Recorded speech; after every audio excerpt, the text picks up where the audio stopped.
Tonight, for your viewing pleasure, we have Mr. Alan Burnett, everybody's favorite uncle, the ever-huggable Bruce Timm, my arch-nemesis Glenn Murakami, and retired billionaire playboy Paul Dini.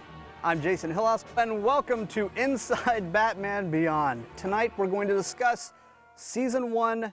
Let's start at the beginning. Batman Beyond is more of an original idea. Semi. Then, well, Batman and Superman and stuff kind of established things. So where did the idea come from? Where did we start? The idea came out of the office of Jamie Kellner, who was the head of programming at the WB network. He had a meeting with us, and he started off by being very complimentary to the current Batman show that we were doing. This was the New Adventures of Batman. And he said, yeah, we really, really like the show. You guys are doing a great job on it. It skews a little old. And he said, so we'd really like to retrofit, Batman so that we could get a little bit more of the kid demographic to watch the show, make sure that the kids watch the show. And we said, oh, we're thinking, okay, does that mean we have to give him a sidekick? We already had 2 sidekicks. We didn't know where he was going with this, and all of a sudden we started to realize that he was talking about not just kind of revamping the show, he was talking about doing a completely new show. And then the words Teenage Batman came out of his mouth, and we all kind of went, whoa. So we were all kind of sitting there kind of stunned, as you might imagine, and he said, so do you guys have any ideas of what you could do with this? And just kind of off the top of our heads, we just started just coming up with the concept of Batman Beyond, right there on the spot without any thought. And he went, great, that sounds like a show to me. I said, so I guess we'll do some development on this and get back to you in a week or so. He says, no, you guys have a green light. Go make the show. And so we walked out of there just shell-shocked.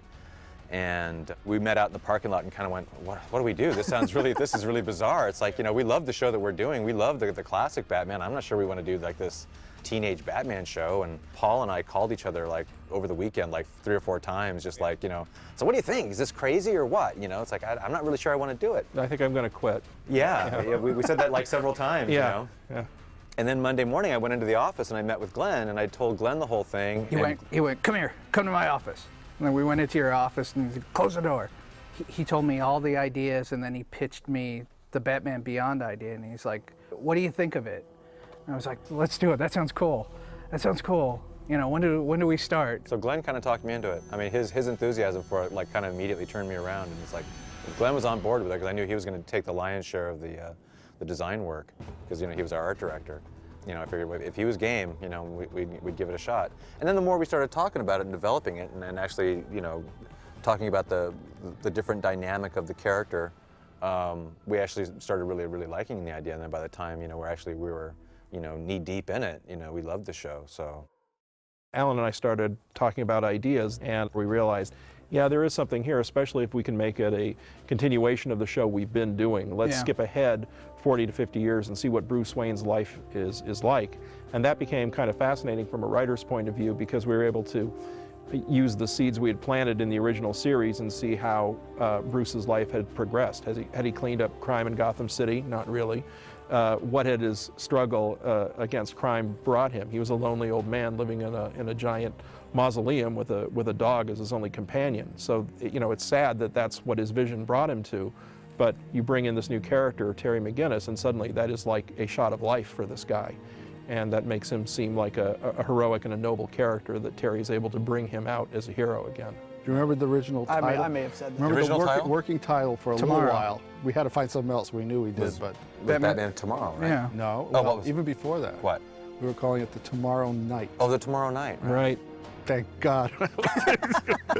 We did. Well, what were some of the you said Batman Tomorrow. Batman Tomorrow, the Tomorrow Night, B2.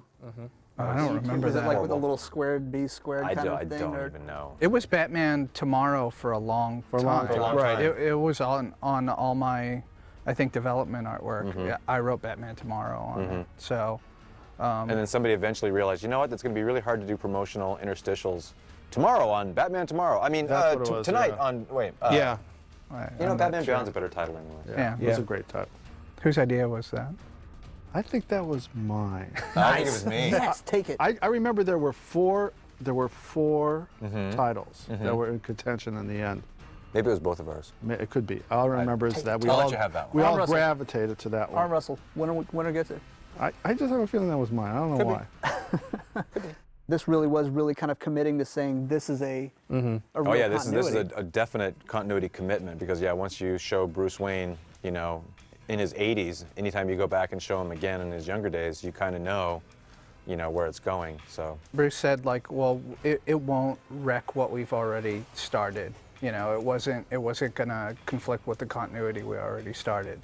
it felt like a good natural continuation of it. It didn't seem all that contrived. It didn't seem forced and contrived. It felt, it felt good. But Jamie really liked the old Bruce Wayne idea. Yeah, that's And right. in fact, he liked the first design of Bruce Wayne that I did, where he looked really old. Boris Karloff. Yeah, the design. Boris Karloff, Yeah. Uncle Creepy thing. I mean, Yeah, he really that was liked really that. good. He had Yeah. like a blind eye. Yeah, he had like a blind eye. And he even was almost less bald. hair. And he was a mess. And Yeah. Jamie really liked that.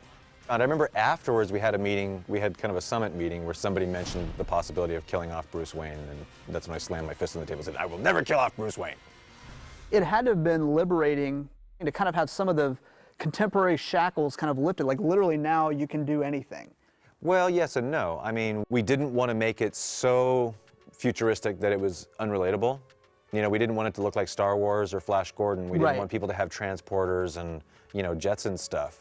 Even the fashions, we just said, okay, what's fashion going to look like 50 years from now? Who knows? But it's probably not going to be that different than what people are wearing now. They're Sure. still going to be wearing shirts. They're still going to be wearing pants and shoes, but they'll just be some kind of different cut. The biggest fashion statement we made was getting rid of lapels. Nobody's suit has lapels on them. Lapels are out in 50 Lapels years. are, that's You they're heard it here out. first. But, Well, when you draw guys in like double-breasted suits for like how many seasons? Yeah. It's like Yeah. I want to draw something new. So yeah, that's lapels out. Yeah. that was probably a reaction to that. Yeah. You know. So it's a real subtle kind of Well, futuristic. 50 years stuff. isn't that far. It's I not mean, that really, far. it's not like, But it's. it needed to be futuristic and still be Batman too. Right. That was the other thing. Mm-hmm. So How did you not fall into the trap of just, okay, everybody updated? Here's the Riddler in 50 years. You guys created a lot of new characters and a lot of new villains.